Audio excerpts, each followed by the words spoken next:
In a world where God is dying, four heathens come to deliver the final nails in the coffin.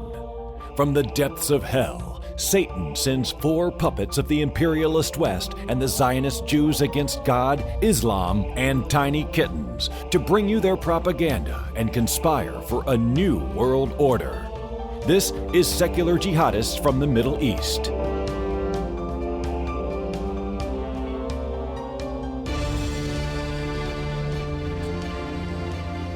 Hello everyone, nice to see you again. My name is Faisal Said Al-Matar. I'm the host for Secular Jihadist podcast. We're doing live streaming. This is me, Faisal Said. I am from Iraq. I am a refugee. I talk English. I sell two apples, $1. Okay, people? 2 apples, $1. With us, we have three of the usual suspects. Let's start with a woman of color, Yasmin Muhammad. She is the author of A Letter to a Christian Nation and the Breaking the Spell with Daniel Dennett. Harry Potter and the Philosopher's Stone. That's also I like that book. Yeah. Great work, Yasmin. So she also happens to be the author of Confessions of an Ex-Muslim, which is a memoir of her life. You can see some snippets online if you go to confessionsofanaexmuslim.com. She recently, well, not recently, it's been like 5 years. She did the interview with Dave Rubin to talk about her life and her views, which I recommend everyone to check out. I also recommend that people check out her Facebook page, in which she mostly posts about her new articles and new posts. We have Ali Rizvi, who is the author of Islam and the Future of Tolerance, co-authored with Asra Nomani and Tariq Fatah. Ali wrote a great book with Tariq Fatah, and he has great experiences with him. And he thinks that this is the best book ever. It was reviewed by Fox News, and it's all over. He also happens to be the author of The Atheist Muslim, who I have rated it 9/11 on Amazon.com. I recommend people to check my review on that book. It's good for people from age 5 to age 15. Very amazing children book. And Uber. And he also posts frequently on his Facebook page, so you can go to Al Rizvi Facebook and you can see his latest post about how much he loves Bernie Sanders and hates Hillary Clinton. The other guy, I don't recognize him. He looks quite alien. Armin, I think that's Armin. Yeah, I can see him. Yeah, Armin Navabi is the founder of Mujahideen Khalq Iran, which is a terrorist group in Iran, categorized by the State Department. He also part of the Iranian Revolutionary Guard. He's a friend with Qasem Soleimani. They started the biggest allies of Mahdi army in Iraq to defeat the Sunnis, and he's responsible for a lot of massacres, including the one in Fallujah and Ramadi and some other places around the country. He also helped with Ahmadinejad organize the Holocaust conference in 2006. And he also happens to be the founder of Atheist Taqiyya. Is that the name of the book? Yeah, it's Atheist Taqiyya. They have more than 1 million followers on Facebook.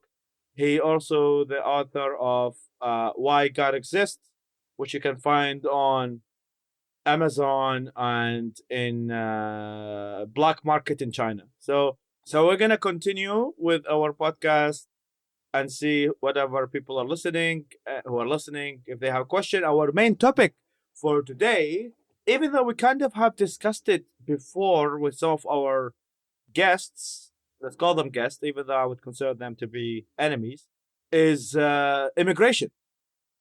So this is gonna be the main theme of the live stream that we have tonight.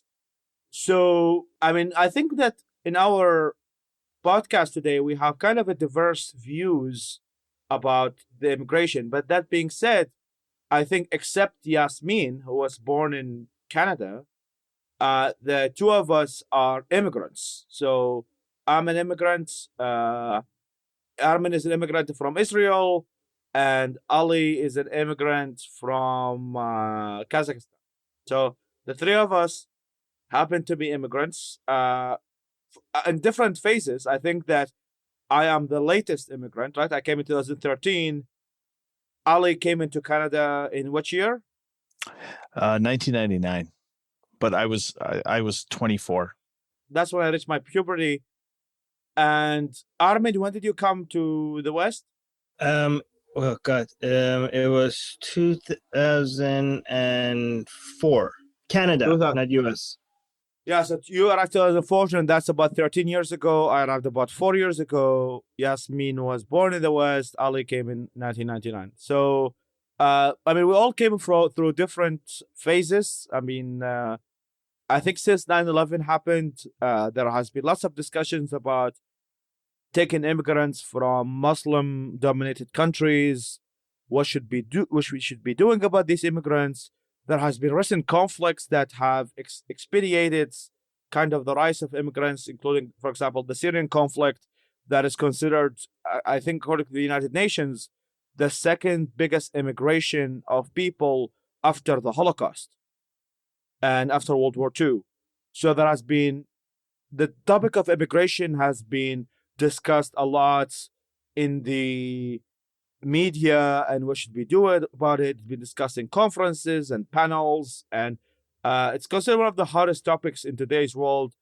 And I would add to that is that after the recent, I mean, to some extent recent, executive order by President of the United States, Donald Trump, there has been more conversation about what should be done about immigrants to the United States coming from Muslim countries. And there has been a lot of discussion about immigration in Europe as well.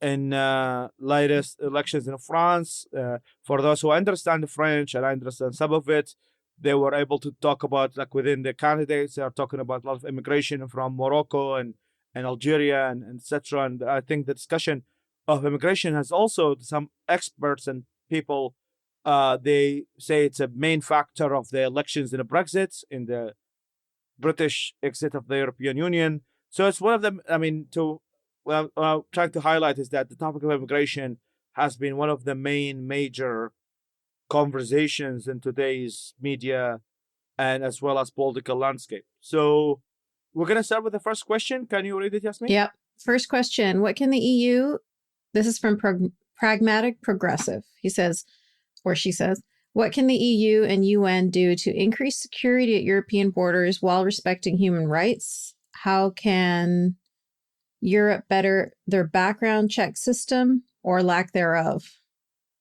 I think, honestly, background check and stuff is it's a topic that you have to have a lot of expertise, and you have to this is not something that people, I see a lot of people comment about it as if it was an easy solution. Like, this is people that are experts in immigrations, they have a hard time dealing with this. And I wanted us to talk more about whether, I mean, obviously, any kind of vetting that you have for people has to stop all kinds of criminals, right? It shouldn't be country specific or ideology specific. So you just want to stop bad people coming to your country, regardless of where they're coming from.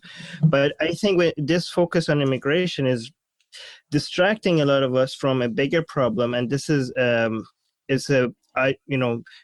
more you talk about borders and immigration policies, the more we're not focusing on the fact that ideas don't recognize borders. Ideas don't recognize immigration policies, right? And I think that we're fighting an ideological battle. I think that, the question, that immigration question is a big question. And I think that people that are responsible for that should always be responsible for that, for all kinds to stop all kinds of criminals from coming in. But I think even if you're sit in the country and you have borders that stops all kinds of criminals from coming in, you still have bad ideas coming into your country. And if you actually, even though I don't want to focus on terrorism, but even if you are somebody that is mainly concerned about terrorism, if you look at most of the terror attacks, these are people that were born in those countries, that were radicalized by ideas that came from other countries. And no matter how tough your immigration policy is, if bad ideas spread in your country, you're still going to have problems. And this goes way beyond just terror threats, because bad ideas could cause harm in many different ways. And actually, if you add up the cost of religion and dogma and Islam and faith, it might add up to much more than a couple of people dying here and there. And if these ideas become commonplace in your country, you might suffer in a much more subtle but much more costly ways than just having terror attacks here and there. So I think there's a lot of talk about immigration policies and how to strengthen borders, but I think that we also need to talk a lot about how to stop ideas from spreading around, not just people. I think people are not the only vessels of ideas. Now, in the age of social media, there's a lot easier way to infiltrate the country with that. So we're fucked, basically, Armin. That's what you're saying. Yeah, well, can I say, this is just, Armin, just a question to you to follow up on that. I actually agree with you. I don't think there's any walls or any bans or anything of people that's going to prevent kids going online and watching Anwar al-Awlaki videos, or going on seeing ISIS Twitter accounts and finding some sense of belonging, or feeling susceptible to those kinds of ideas. I mean, just recently there was this story of an FBI translator who worked for the FBI, was trying to help them fight ISIS, and she fell in love with an ISIS fighter, and next thing you know, they're married. So she went to, if you guys haven't seen this, Google it. It just happened a couple of days ago. So that just kind of shows that there's like the only way to really prevent this stuff is do what North Korea does, which is ban the internet for everybody, which is not a practicality. Actually, you don't know with Trump what's going to happen. So I think that's the overall overarching idea that I agree with you that most people miss, and we should be talking about that a lot more. But short term, do you think it's unreasonable for people to be worried when they see images of what's happening in Paris and Brussels and all of this stuff? People, and what's happening in Syria. Do you think it's unreasonable for people to think that maybe we should not have these people? I don't agree with it, but do you think it's unreasonable for people to have a fear of that? And if not, or if so, either way, what do you think the short-term solution to that is, that huge influx of people coming in? I think they should be even more worried than what they are, because they're just getting a glimpse of what people are experiencing under these countries all the time, and you're just getting a small dosage of it, and you're panicking. But if you didn't get that small dosage, then you wouldn't give a shit about people that are living it day and night. So maybe you should be getting a little bit of a dosage of it, so you wake up, so you don't think that you're living in the safe bunker, because this is a global problem. And if it's not your problem today, it will be your problem one day, because you're not going to be able to live in your safe country forever. Eventually it's going to come and haunt you. So maybe more immigration is good, so that this global problem becomes your local problem. So maybe you wake up and deal with it. Mm-hmm. Here is what I think.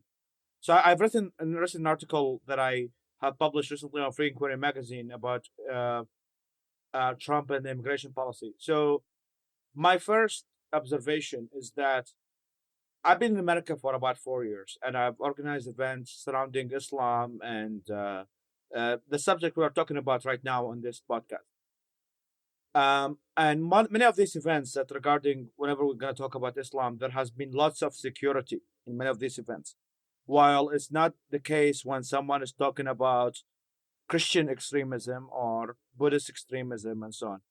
So what are we really worried about? We're worried about literally Muslims, religious Muslims, and that case radical Muslims who believe that people who are atheists and non-believers should not be able to discuss these subjects, so they should blow them up.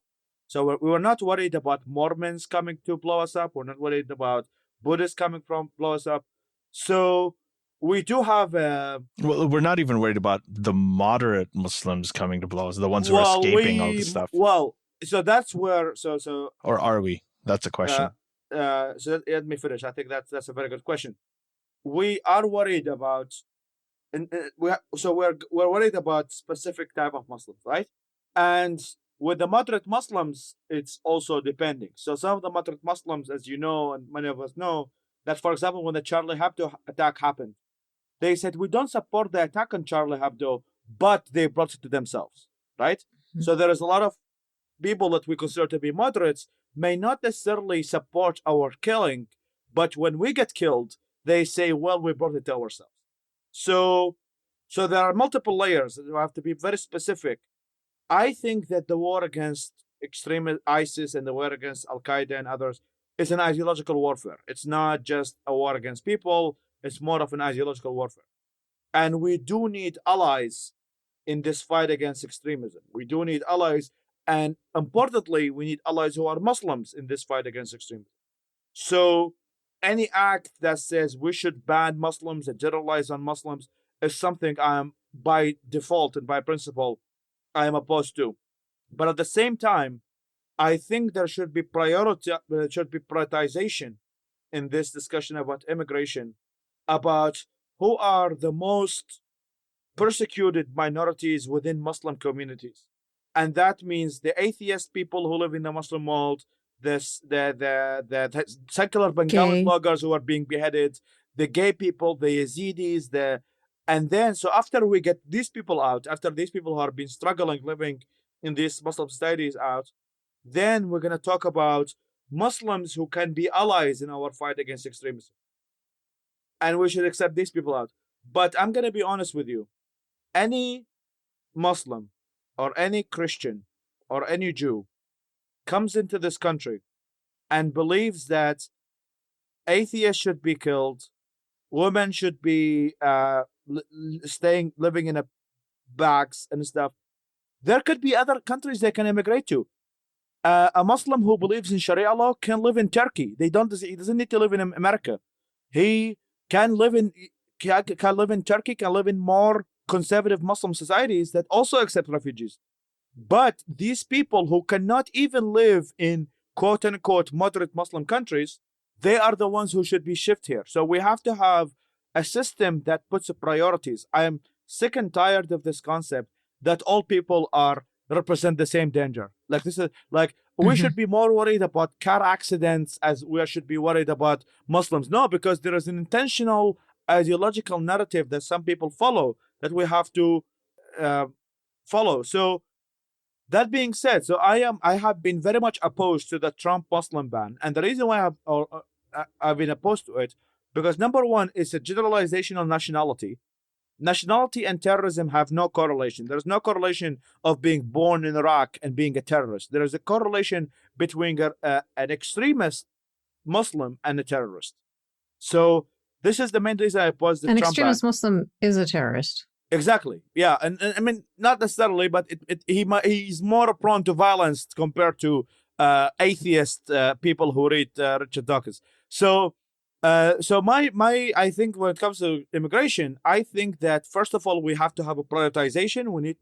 We need to make sure who our allies are, who our enemies are, and allow our allies to come to this country, and we have to fight our enemies. And those who may be in between, who can be conservative, they want Sharia law, but whatever, and I want them to stay alive. I'm a human rights activist. I believe every human should have the right to have a life. You're a refugee as well. You're a refugee yourself, too. So I want every human to be alive. I don't want conservative Muslims to die. I don't want people who support the Muslim Brotherhood to die. I don't want anyone to die, to be honest. I've lived death my entire life. So, but at the same time, they should not be allowed to come here.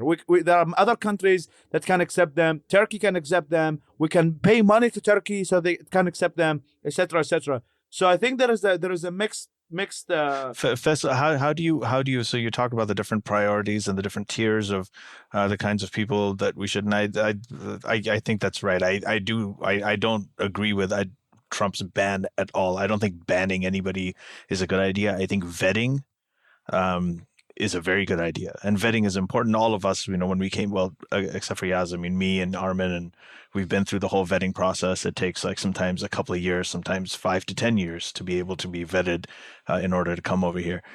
For me personally, it took about 2 years. I don't know how long it took for you, Faisal. About 2 and 3 years. Yeah. Right. So we all think that that's very important. But how do you the tiers and the priority groups that you're describing? How do you go about determining who's in which group? How do you go about separating those out? I proposed this in some of the interviews I've done. I said that in order for us to, first of all, the people who interview these individuals, okay, they should be also coming from these cultures. For example, in Iraq, United States have invaded Iraq. There are many people within Iraq who serve with the U.S. Army, intelligence, translators, all of these kinds of stuff. These people know more about the culture than a high school graduate coming from Arkansas. Let's be honest. They know the language, they know the culture, they can know who is who. Bring these people to do the determination aspect. As if, how do you know someone is lying? How do you know someone is not telling the right story? It needs a form of training and expertise in which you ask them right questions. If people are familiar more with the culture, they can tell them, okay, so you live in Amriya district in Iraq. You were there in 2007. In 2007, Al-Qaeda took over Al-Amriya. What were you doing during that time? So if someone is more familiar with the not the geopolitics, but more the domestic politics, they can actually ask the right questions to know what is the rights, what is the environment that these people grew up in during these conditions. And the more you ask more specific questions, the more you can know whether someone is lying or not. I mean, you can use that on a personal basis, in which when somebody makes a story and say, oh, I escaped, for example, North Korea, or escaped whatever authoritarian regime, I tell them like, oh, what is your family relation to the Kim Jong-un, or something like that. The more you know about the country, the more you can ask more specific questions. And that's why I think that the people who can be best to be doing the vetting system are not people who follow training manual, graduating from high school in the United States. It's more of the people that we have accepted here, coming from Iraq, Syria, whatever, who are allies to the United States and want the best in the United States and would do the right question. I think that this is the best way to do it, in my opinion. I think like, I'm not even an expert in asking the right questions, but I can know whether someone is an extremist or not. I mean, it's like porn. You know it when you see it. There are so many things that you can actually, your gut reaction, not necessarily your gut reaction because that sounds very irrational, but like you can know when someone is telling you, I come from Fallujah and I grew up in Fallujah in 2005 when the U.S. war was happening against Fallujah. You can tell them that, like, okay, what were you doing when Al-Qaeda was taking over your neighborhood? There are so many things that and you don't even have to get that specific, because Muslims in the West know what to say for a Western audience. But if you just ask a Yemeni or an Iraqi or an Egyptian that was born and raised in that country with over 90% Muslims, and you ask them a simple question like, do you think that gay people are immoral? Do you think that apostates should be killed? They're going to be honest with you. They're not going to have any reason to dance around. Exactly. They're not going to do the mental gymnastics.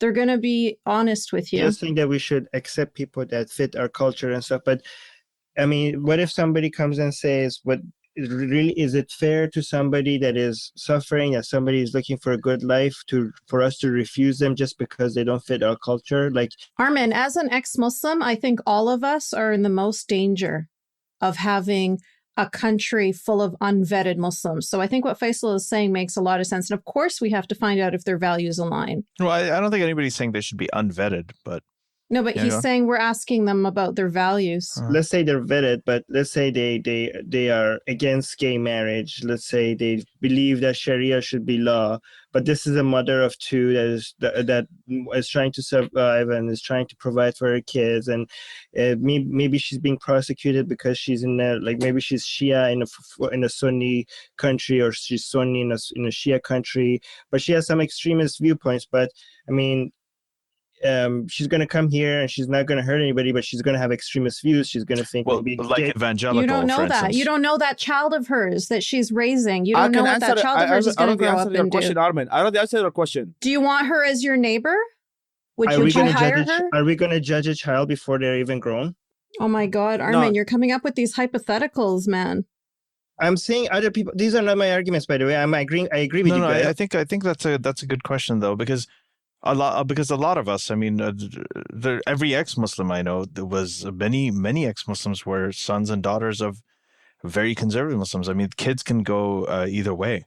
Like every ex-Muslim I know. Yes, they could go either way, but we have to use our brains, don't we? So when we're vetting people. Yeah, that's what we're advocating for. We're advocating for being smart about it, right? Well, it sounds like Armin is saying that the way that we're suggesting that we be smart about it isn't necessarily the humanitarian way to do it. This is not. I'm not suggesting that this is my views. I'm just giving you guys what people would respond. Okay. Yeah, that's a common argument. Armin, I answered your question to some extent. I said that those who believe in these values, I don't want them to be dead either. So I think that America has, in the West, have a lot of money. What we can do is that these people who believe in these values, they can be living in Turkey, they can be living in Iran. So if she's Shia escaping a Senate prosecution, she can live in Iraq escaping this, and the West can give them money. They can give money to the UNHCR, the United Nations Commission of Refugees. We don't want them to be here in which the person believes apostates should be killed and atheists should be killed, be living in our neighbor. We cannot. That's one question. Like the apostate should be killed. Someone thinks that, but let's talk about because we're talking about a lot of these values. But let's talk about what these values are. People who oppose same-sex marriage, for instance, like a lot of immigrants who oppose it. There are loads and loads of people who live in the U.S. who oppose same-sex marriage. Ali, what's your opinion? You didn't give us what you think we should do. How do you think we should? I do think that I agree with Faisal that there should be tiers, and that tiers as in TIERS, not TEARS, even though we might have both. But the tiers as in priorities of people. But when we talk about who has the same values as us, when we start getting into things like same-sex marriage and who opposes same-sex marriage, there are loads of Southern evangelicals who also oppose same-sex marriage. So should they be deported or no? But that is not the category I'm putting. I think that's a good point. But that's not the category I'm putting. Is that same-sex marriage? That's more specific, but more people. But I agree with you on the apostate should be killed. But if they support killing gays, it's different than supporting same-sex marriage. I mean, I'm talking about violent acts. Do you support gays should be killed? I think I agree with you on that. My grandma thought I should be killed for leaving Islam, but I'm pretty sure my grandma is never going to kill me. Okay. Yeah, but I don't want your grandma to live around me. To be honest. I don't want my grandma to be my neighbor. I wouldn't mind having my grandma around. Oh my God! Yeah, because she's your grandma, so you have a more personal attachment to her. No, we're suggesting that we should not have people here that might do something wrong, whereas even if there's some place that we know something is going to happen to them, like basically we're trying to avoid something from happening, while they're actually we're looking it in the face. You know what I mean? Yes, here's the thing, if we bring a lot of Muslims here, and, a lot of them have extreme views, some of them are going to do some things that is going to hurt somebody. But at the same time, you might have two people might get killed, but you might have ended up saving 1,000 people. So the net is still positive. We all agree that there should be lots of lives saved. You can actually save lives by not only allowing them to come to the West. It doesn't have to be, you only can, because you don't have to look at it as a binary system. There are many Muslim countries that are safe. Malaysia is a safe Muslim country. For Muslims who believe in a values like Sharia or whatever, they can live in Malaysia and we can give them money to live in Malaysia. They don't have to live in Vancouver. But all these countries have a certain number, right?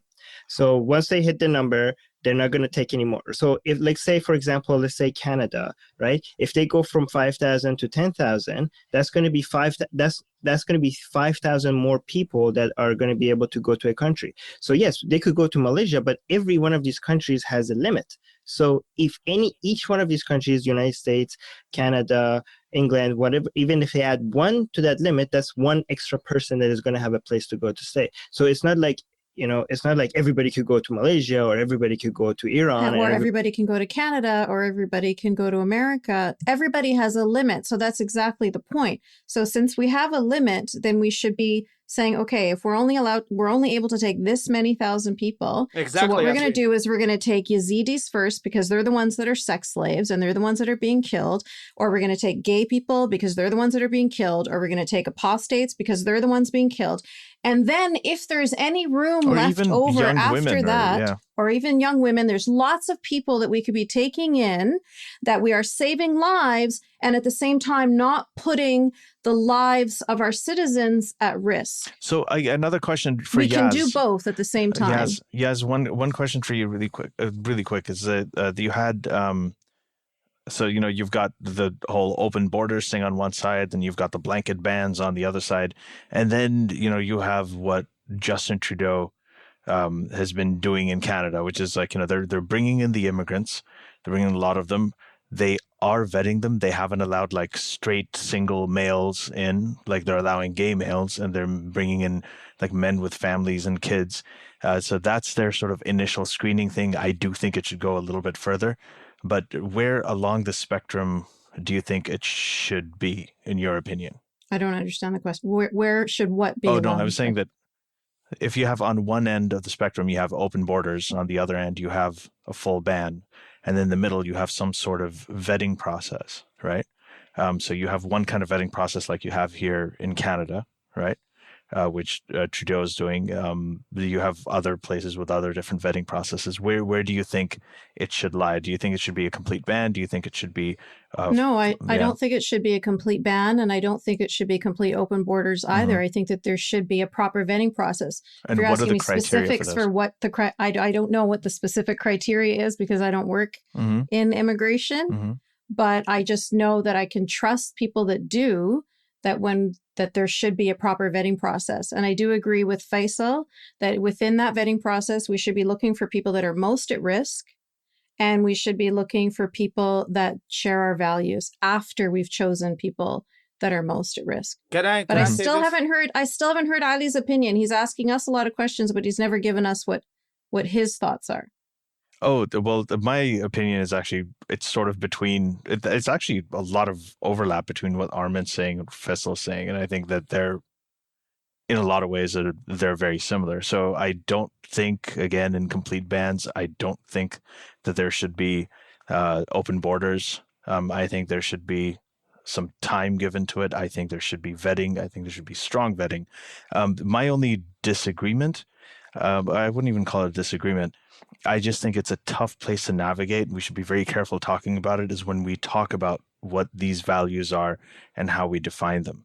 I mean, there are, I remember there was a debate, the presidential debate in 2012 for the Republicans, where this guy actually held up a Bible. It was a YouTube question. And he asked everybody, he's like, do you believe in this book? Do you believe that it's the word of God? And there were like 3 presidential candidates who said, yes, it is the word of God. And a lot of stuff in that book, like knowing what it is. I mean, there are people, Muslims, who think that too. They think the Quran is a word of God. And if you ask them things about it, like Armin was saying about his grandmother, he asked her, should apostates be killed? She'd be like, yes. They're like, well, are you going to kill an apostate? No, I'm not going to. There's a lot of really, really, there's a lot of people who think how about those the Constitution? How about the Constitution of the United States? Leave the Bible and the Quran aside. Do you support the First Amendment? No. Well, I mean, let me just finish what I was saying. So that does not mean that I think that everybody who says, if someone comes up and says, yeah, I think we should kill apostates, that we should let them in. I don't think we should. There's no. So Armin's grandma should not be here. No, but okay, so it sounds like what you're saying aligns exactly with what I was saying. Are we disagreeing on any points? I don't think we disagree on a whole lot. I just want to be very careful when we talk about what those shared values are. I think that there's a lot of right now.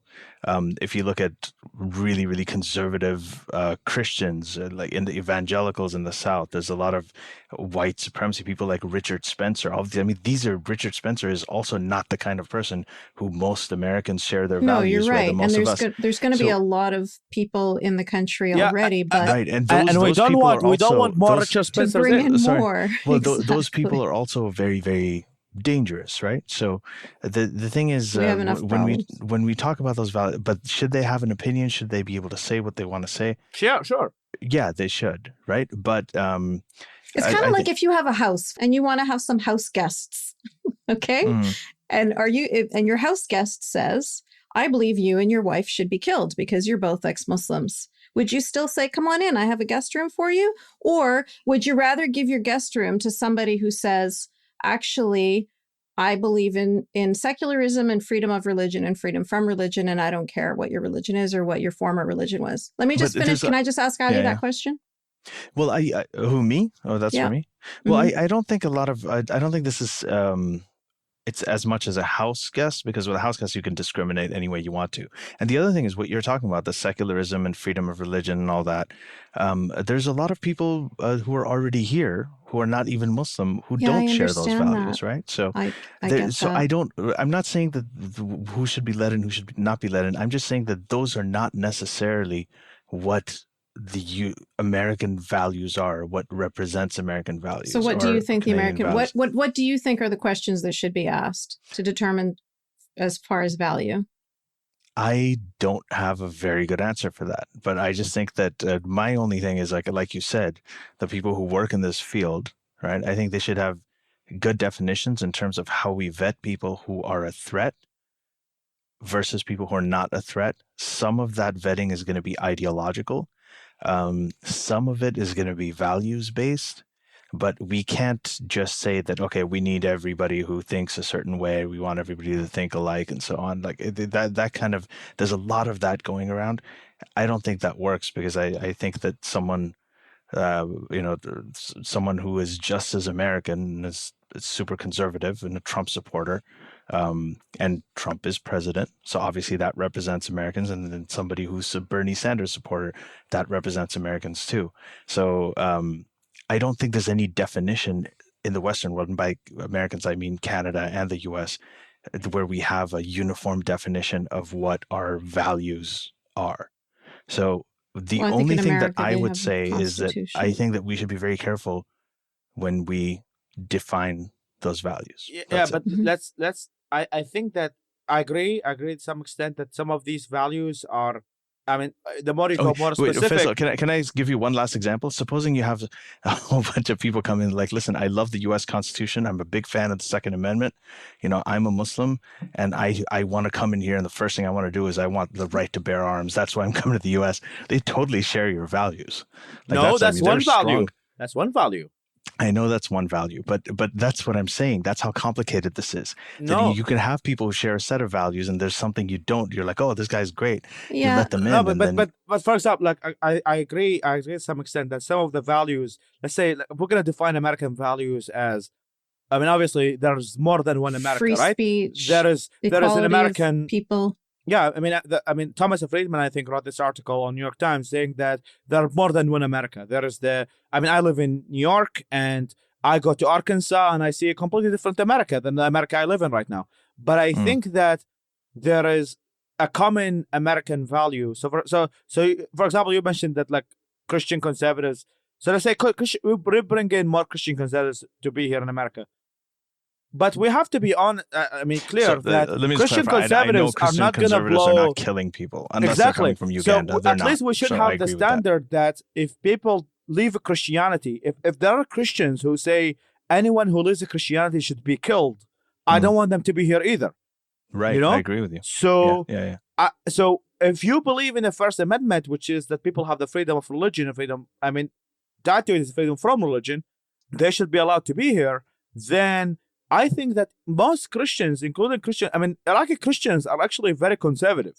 So I am also many of the Iraqi Christians will actually support Trump right now versus supporting a Democrat. But at the same time, I think that when it comes to Islam, there is a specific case to be said that there are many Muslims, I mean, not the majority, hopefully not the majority, but they believe that all of us who are talking right now on Google Hangout should be killed. Mm-hmm. And I don't want these people to be here. Not as a result of me being bigoted or racist towards people. It's all about values. Like, I completely agree with you. Yeah, I think that goes beyond just values, Bengali right? people, Iraqi people, Iranian, Pakistanis, whatever. If they don't believe that anyone who disagrees with them should be killed, this is this should be at least a line, as whether they support same-sex marriage or they think that transgender people of color should have. That's right. That's exactly. That's my only point. That's the only point where I make a difference. But I think that if people listen to you, and I'm not trying to, I think that what you're trying to say, I think what some people think you're trying to say is that, we have some people here in America who are extremists. Why don't we accept more extremists?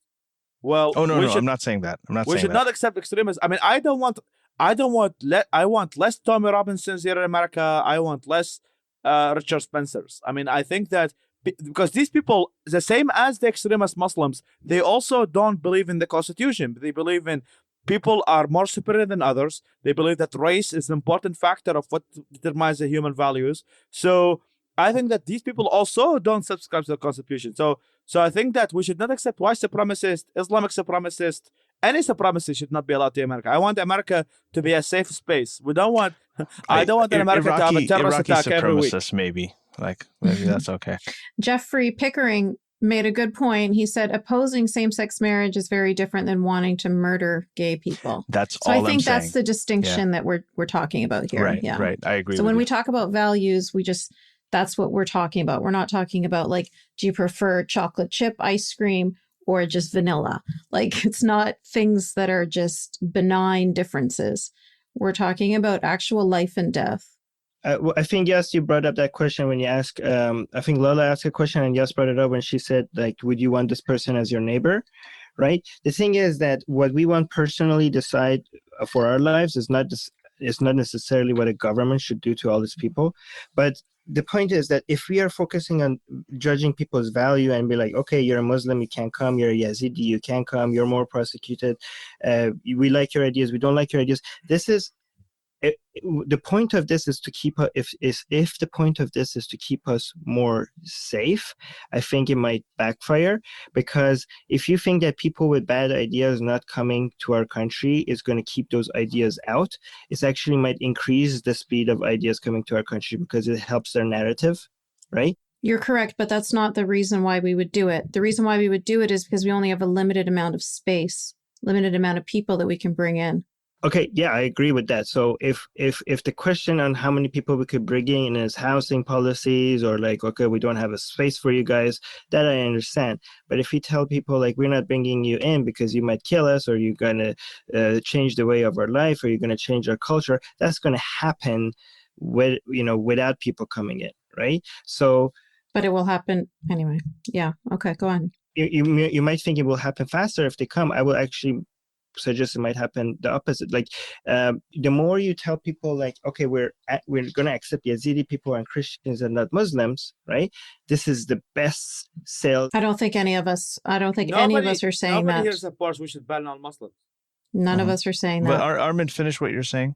I'm just saying if we give priority to people that we think, okay, we say Yazidi people and Christians are more persecuted, right? So let's let them in first, right? The thing is that's a great sales propaganda, right? For a lot of people, I think the best way to destroy this ideology of victimhood is to not make them victims, right? If a Sunni lady is is looking for a better life, or a Yazidi person is looking for a better life, we should be welcoming everybody. By the way, this is just me challenging. I'm also have arguments for the other side, but that is just the Trudeau's. That's just the Trudeau's fucking arguments.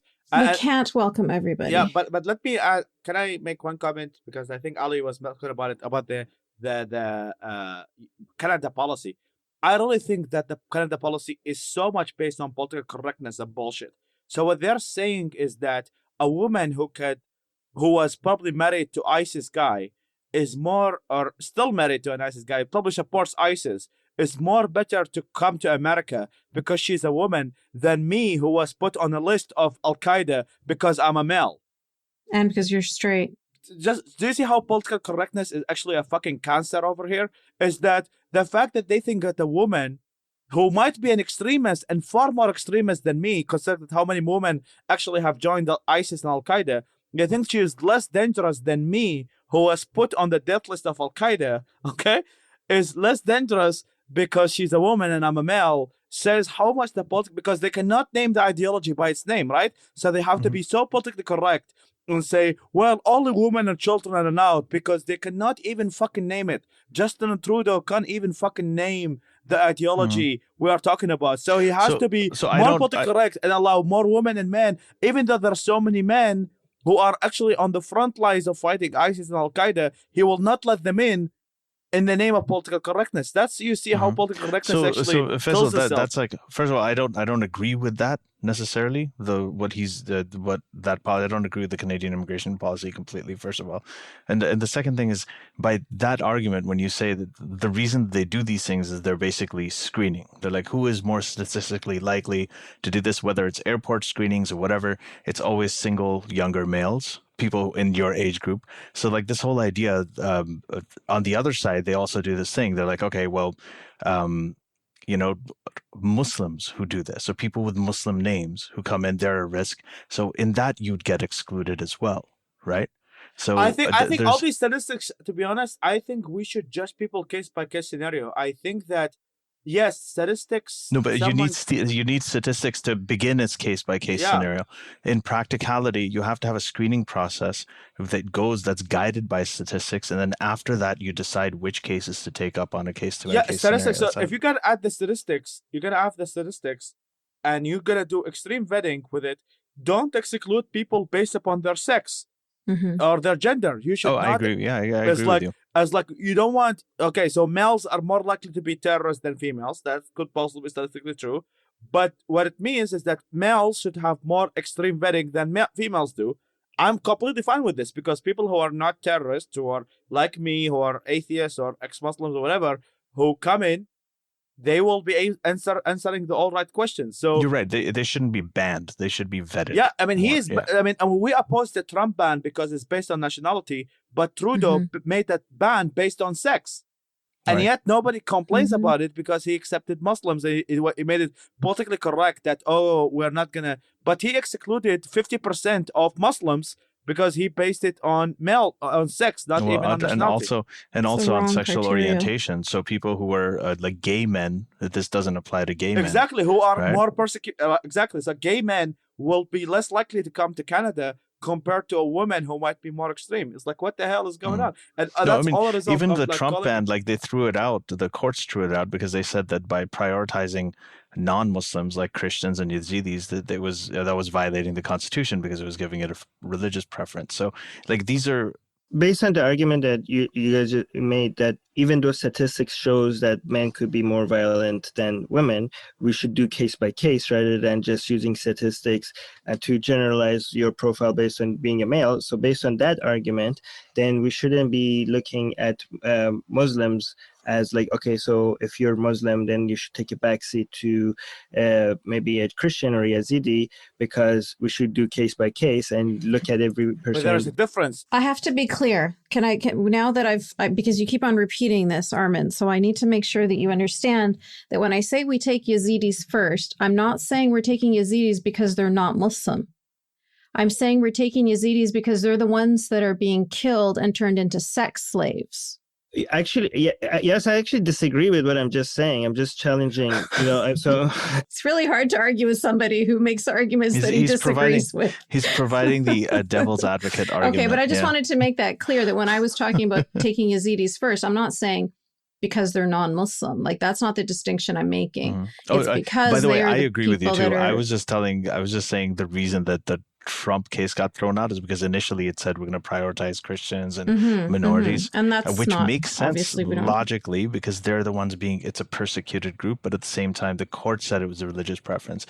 That's a really fine line. But the argument against what I'm saying, the argument is against me not using statistics is that we have limited resources to vet everybody. And even though vetting people based on statistics, based on male, female, Muslim, yes, it might not be fair, and a lot of people might actually get not make the cut unfairly.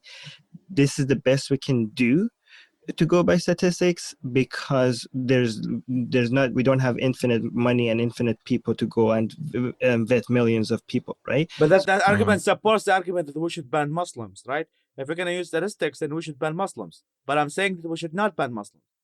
Is that the argument against it? I mean, if you're going to say we should not if we just rely by statistics, then Muslims are then the cause of terrorism. And I that's the thing, is like, to some extent the Canadian law, the Justin Trudeau law, is that it kind of contradicts itself, because the statistics of you being a terrorist, being a Muslim, is more likely than the correlation between you being a male and being a member of ISIS.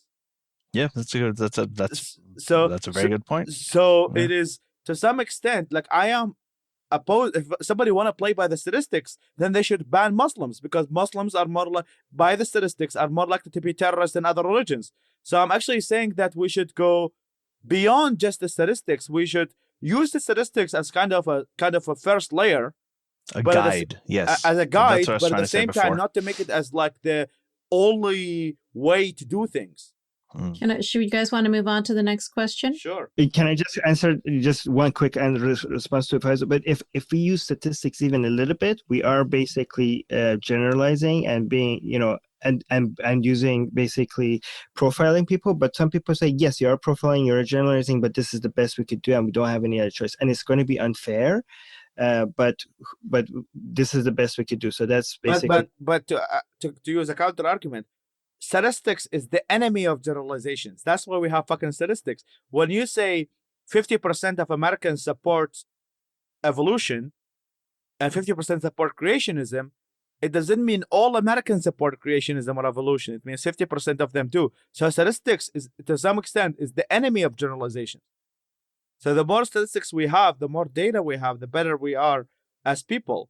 So what you're saying is, if you actually use statistics and you say, okay, there are only from this country or from Lebanon, only 30-40% of people believe that apostates should be killed. I don't know if that's a true number. I'm just saying for the sake of example. Then you know that if people are coming in from Lebanon, then you can assume that a decent percentage of them would share your values or something like that, right? Yeah. You can actually vet them better, right? That would be some kind of a generalization. If you're using statistics at any point, you are at some point general. Yeah, but I think we're getting into semantics. And look, what Faisal's talking about is it's not gender. You're not generalizing on the whole population. You're basically using the statistics to come to some sort of conclusion about groups. Yeah. So right? flip it. Let's say not Lebanon. Let's say Norway. Okay. Norway, how many people in Norway believe that apostates should be killed? Maybe 5%, and all of them happen to be Muslim. It is less likely to... I'm being honest. I'm sorry. So you will say that people from Norway should be allowed to come to America without a visa, because it's very unlikely that some of them, people coming from Norway, would blow us up. That is a fair... It's called a smart guess, in which you say that how likely that people can come from these countries would blow us up. And it is very unfair to say that people of Norway who are like, even though it's a small percentage, it's a small population, is the same, let's say, as people coming from Yemen. It's not fair to people of Norway to say compare the people of Yemen. So we have to be using our statistics as a guide to say that, okay, people coming from Yemen are more likely to blow us up than people coming from Norway. This is not racist. This is just a pure observation on how people behave based upon their values. And what is the difference between people of Norway and people of Yemen is that people of Norway mostly happen to be either atheists or liberals or liberal Christians or liberal whatever. And people coming from Pakistan or Yemen or Iraq are more likely to be religious Muslims. This are like not. I mean, this is what the argument that Ben Affleck, Sam Harris made of like, you guys are racist. The moment he mentioned the statistics thing is like, you're a gross and racist. Is that we have to be fucking honest. I come from this war-torn country that is called Iraq. That ISIS. One of the eyes of ISIS is Iraq. Okay, so I know for a fact that there are many Iraqis who share the same nationality as I do, who might be neighbors of where I come from. I don't want them to come here as well, because some of my neighbors used to be hosts of Al Qaeda. Some of the people I grew up with used to be their cousins are members of Al Qaeda, or they have allowed Al Qaeda to live in their houses. I don't want these people to come here. I fucking escaped that place. I think Faisal, what you're saying is actually a really good argument against the Muslim ban. I mean, that's what you're making. I know you oppose the Muslim ban, and it's a very good argument against it, because the thing is that if you just talk about blanket, like just a Muslim ban, or people from these countries, or even people from immigrants from Iraq, we're not going to allow any immigrants from Iraq, like the first immigration ban had, then that would exclude you. It would make no distinction between someone like you, right, and a female terrorist sympathizer who wants to kill you, right? It would make no distinction. Because that's the thing with the blanket bans. It's based on, I think that most of blanket bans are based on pure xenophobia. There is a difference between xenophobia and being rational. I think there is a line, and that's my last speech in Maryland was to highlight there is a line between I hate Pakistanis versus, I think that Pakistan was a host for Bin Laden, and I should be more worried about people from Pakistan than people from Norway. I think that there is a difference between that. There is actually, to me, it seems to be a very clear line. Unfortunately, because of polarization, we have a lot of xenophobia coming from the right, and we have a lot of racism of lower expectations coming from the left. So it's really tough. For me, it's very it's very clear the line is. But for many people, I think you're right. Yeah, I think it's very clear. Like the only way if you have a Muslim ban, then what you do is you exclude everybody. You exclude. I don't think anybody is saying. I don't think anybody is on either one of the extremes from our questions. Yeah, I don't think anybody is. I think we're all pretty much on the same page on this. Yeah. So I mean, we're on the panel. I don't know who's watching. Maybe some of the people who watch us are just looking for brown people who confirm to their narrative. But I think they're pretty much good. No, I think there may be a lot of people watching who also want all Muslims banned, right? Not anybody. These are all our subscribers, so probably. We love our subscribers. I assume some of them are good people. We've been talking for an hour now, and we've only gotten to one question. Do we even want to take on another question, or do we want to just conclude it? Who's the lucky person? So it's actually quite a few people have asked about assimilation. Yasmin, you are the smart person here. Choose whatever you think is the best question. Okay. KZ in BC asks, it's not the ideas they have, it's the numbers that are allowed in at once. They can be assimilated, but not if they can mutually reinforce each other in a separate community here. And some other people have mentioned that too. So they come in and they get ghettoed, especially in Europe. And so then they're just basically living at home again, right? They're back in their communities in their Muslim majority country. They're not integrating. They're not assimilating. This is why North America is superior to Europe, by the way. I just want to say. Yeah. But anyway, Faisal, go ahead. Yeah. But if we're bringing in the numbers that Europe brought in, would we be as successful? I think so. Maybe not as much. I think so. I have been in some of the conversations, so I think that's a very good question. I really think that Europe, the thing about Europe, they have a very contradictory identity, okay?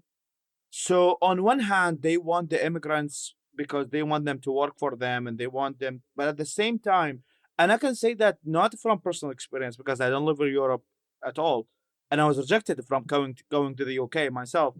But me talking to people who think the same, not the same as me, but like atheist Iraqis, atheist live in UK, France, etc., and they will always tell me the same thing, because Europe is very much fixed on national identity. Okay, so there is such a thing as Francophone, Anglo-Saxon, Swedish. They're nation states. They're nation states are all states, nation exactly. States, yeah. So what happens is that no matter how well integrated, how somebody tries to be integrated into European societies, they will always face difficulty in integrating that society, because I mean, one of my friends who works as a medical doctor in the UK, and even when he says he's a British, people correct him. You're not a British. You are Iraqi British. You're not a real British. So I think that I'm not trying to excuse, and I think what's happening is that there is a conflict, because many Muslims think that their religion is the best religion in the world. So they're coming from a supremacist concept, and then they clash with people who also have a supremacist concept of society. So what happens is that people think we are the best people the world has ever had. God gave us the best religion the world has ever had. Other people are infidels. They should be killed. And then the other people tell him, like, listen, I'm British. We occupied almost half of the world. Go fuck yourself. We are also supremacists, right? So then supremacy versus supremacy, they clash together, and then you get fucked. Like, you look at Europe right now, it's fucked, because people, they're supremacists fighting with... They're not throwing gays off rooftops, Faisal. So remember, you can't criticize them because they're not throwing gays off rooftops. So like what's happening is that it's a clash of supremacy. The EDL and the people like them will say, like, oh, we have a British values, and the real British is the one who's Anglo-Saxon, versus somebody comes in and says, Islam خير أمة أخرجت للناس تأمر بالمعروف وتنهى عن المنكر, right? We have the over. So we have the best religion the world has ever given. All of you are shit, and you're suck, because we are Muslims and you are not Muslims, so you suck. So what's happening is that a huge clash of civilizations. The actual clash of civilizations happen more in Europe within nation states and religions that are supremacist, versus here in the States, because America is not a nation state. Canada is not a nation state. We're a nation of immigrants, right? So what's happening is that more Muslims, when they come here to America, they are more likely to integrate in American society, because there is not a big concept that what is a real American would look like. Like, I can be a real American if I have a better accent, even though my accent sucks. But like, I can be I can be an American even though that I can be not born here. While I think in Europe, it's more likely that you cannot be a real British, no matter how secular you are. That being said, Islam is still, and Muslims, and extremist Muslims in that regard, still face the biggest blame. That sounds like our countries too. Like in Egypt, even though my mom is Egyptian and I spoke fluent Egyptian, but my father's not Egyptian, so I'm still not considered Egyptian. Armin, did you have something to say? Yeah, I just to give an example, for example, on an Atheist Republic page, a lot of times some of the admins there, they want to remove some extremist religious people, and I always try to beg them to please let them stay, because people usually don't believe us when we see these people exist. I want them on the page. I want them to come and tell the things that they're saying, so people they're just exhibits, right? They're just exhibits for us. So I think a lot of these extremists that we might not want here because they're a threat to us here and our way of life. The thing is that if they are a threat to us, they're definitely a threat to somebody else over there already, even more than here, because there's more law here that might stop them, right? So I think, it might be a little bit selfish if, I'm not going to see a Canadian life is not more valuable than a Pakistani life. So if that person is a threat here, and I don't want that person over here. Basically, do I want that person to be a threat to some innocent people in Pakistan, or I want that person somewhere with a more powerful rule of law that might. Let's go collect all of the criminals and jihadis and bring them here. Then let me just finish my thought. All right. So, and given that most people with these extreme views might actually don't hurt anybody, given that the danger of these extreme views are more long-term and more costly in the long term than a terrorist attack here and there. I would want maybe some extremists here to be like, hey, look, we weren't kidding that these people are real. Look, it's right now in your fucking back neighbor. This guy's your neighbor now. Look at what we're telling you, what's happening in Pakistan or is happening in Saudi Arabia.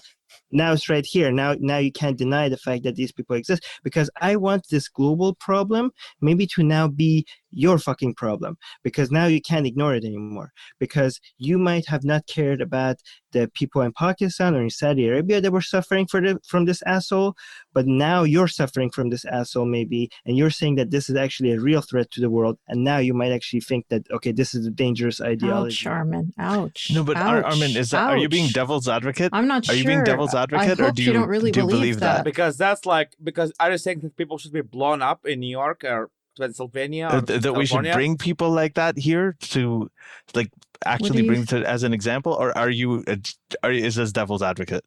No, obviously somebody that is actually going to harm people should fucking die, right? No. Is this you or the devil's advocate? We want to know. Somebody, no. Here's the thing: if I know somebody is going to come kill fucking New Yorkers, I don't want them in Pakistan or New York. That person should just not exist on this planet, right? So, yeah, it's a little bit of a devil's advocate, but maybe not I don't want terrorists here, but maybe some people that have some extreme views, but not to the extreme that it actually will kill anybody, right? Because, I mean, I just think the line should be a little bit more closer to extreme views, because I do want people to see that this is a real problem. So here's another example. Like, let's say, they can see it already. They don't.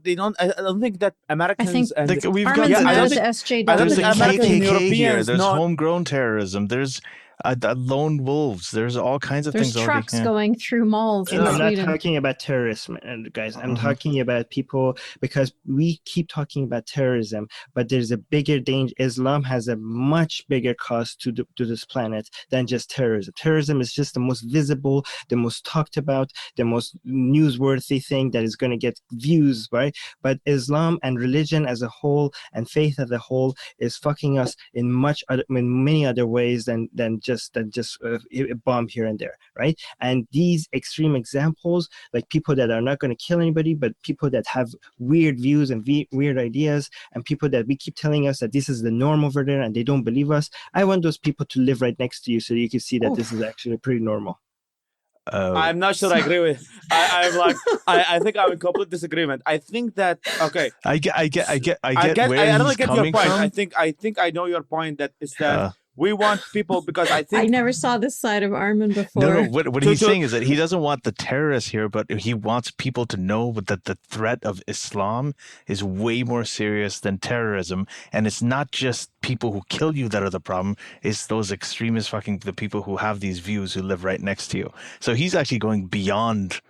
No, he said he wants when them it comes to live to right next to you. He's a true. I think he's a true Islamophobe. Going beyond, yeah. I think he's a true Islamophobe here. I think to give you a more charitable. I think he Islamophobic. I think he's mad at the SJW far left people, and he wants to bring a jihadi to move in next door. This is like Tommy Robinson's gonna look at this and like, dude, lay off the Muslims. Come on. I think to give you. I mean, I'm gonna be a bit in defense of Armin here. I'm gonna give him the most charitable example. I think what he's saying is that many people in the West live in an extreme bubble. Yeah. That they think that terrorism is only that's the only threat from Islam. The only threat from Islam, and also it's only happening somewhere else than the West. And they would only care about Islam because of the terrorism happening in the West. He's saying that we should let some of these terrorists in, so they do damage. Not the here. Terrorists.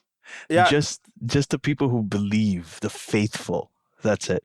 Not the ones who are going to kill you, just the faithful, to just show how toxic to show the faith it's a bigger is. Look, like here is Islam. We have been talking about it for the past 5,000 years, and now look at it's in your backyard. I obviously disagree so much with this argument. That was pretty badass. It's pretty intense. I think I disagree so much with this argument. I think that terrorism. We don't want enough of it here. I think that America and the West have had enough. in my opinion. Like, yes, because the whole world has had enough. Yeah, I think that the world has suffered. Like, if you're gonna tell people who lost their family in 9/11 or whatever, and tell them like, oh, we need more terrorist attacks here so people will wake up, I don't think that's the best argument to make. I think that you are coming from a very good place, Armin. I'm not gonna judge you. It's an interesting argument. To be honest, this is the first time I hear an argument like this, so I'm like still a bit shocked about like it is on one hand it sounds like the most apologist argument, but the other hand it sounds the most Islamophobic argument I've ever heard. So it's like it is a weird fucking thing. It's like like that is the first time. That's good job, Armin. Like this is an answer to all those people. They're like Islam is fine. The problem is the terrorism, right? So he's basically saying he's like, you think Islam's fine? Okay, let's bring him here and make him your neighbor. Let's see how fine it is now. Yeah. Like that's I think point is. I think that is like the weird.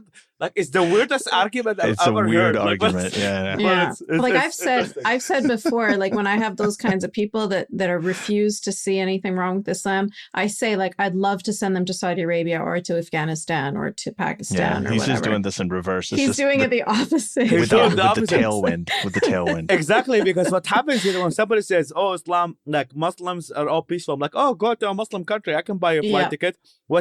Armin is like the reverse. It's like let's make this person your fucking neighbor, and then you will see how fucking bad it is to live next to an extremist Muslim.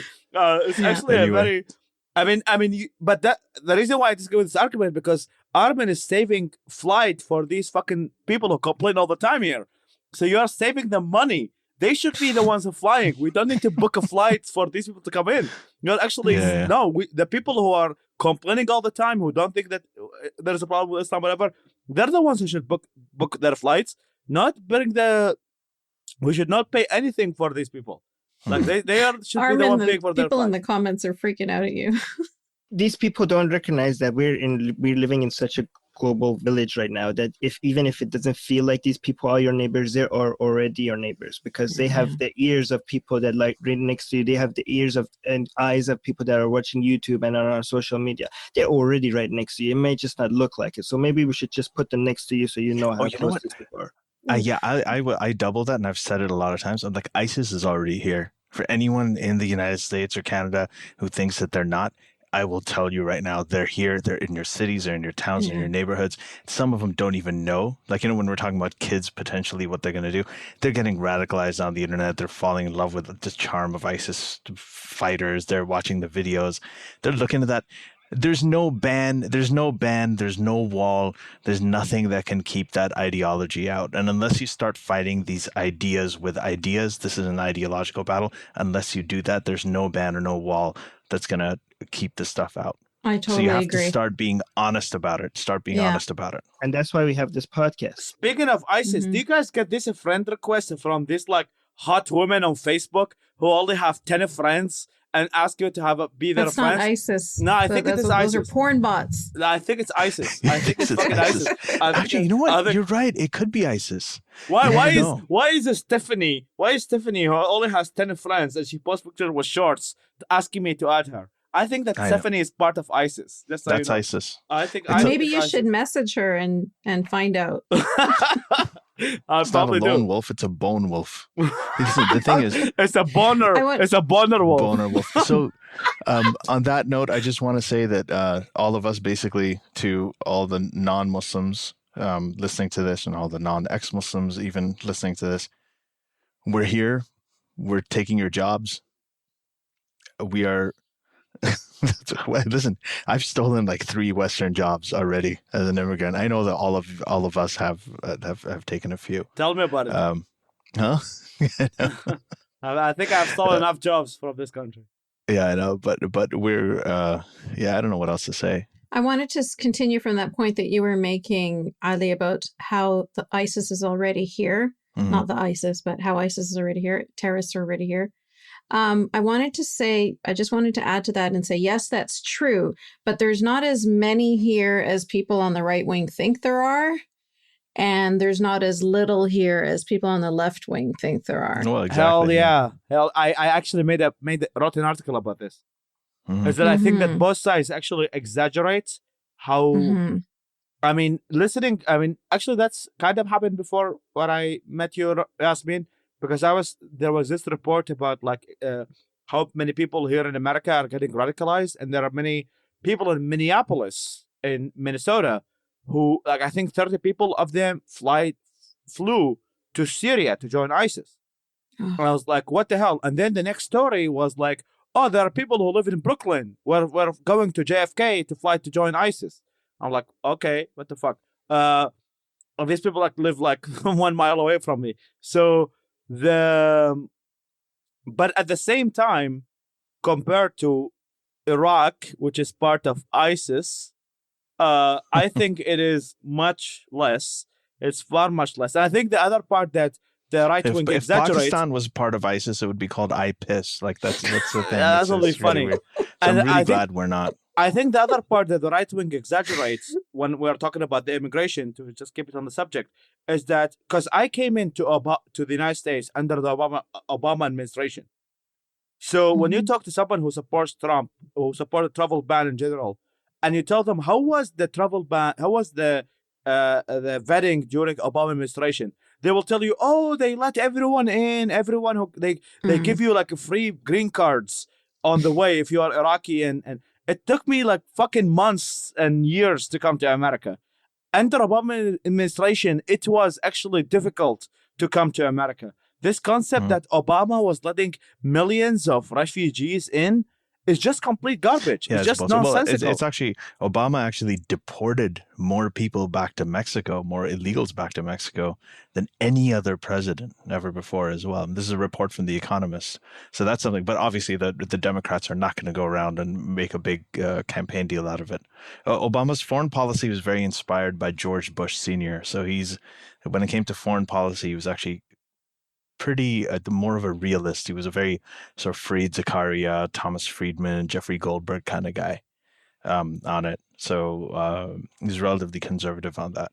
Yeah, so it's like it's one thing. It's like I mean, talk about exaggerations. Is that some people on the right think that like everyone like Obama brought millions to America, and the left will tell you that everyone comes from there is a moderate Muslim that we should accept. So I think that's the reason why I love our podcast, is that I think that we are able to make nuance great again.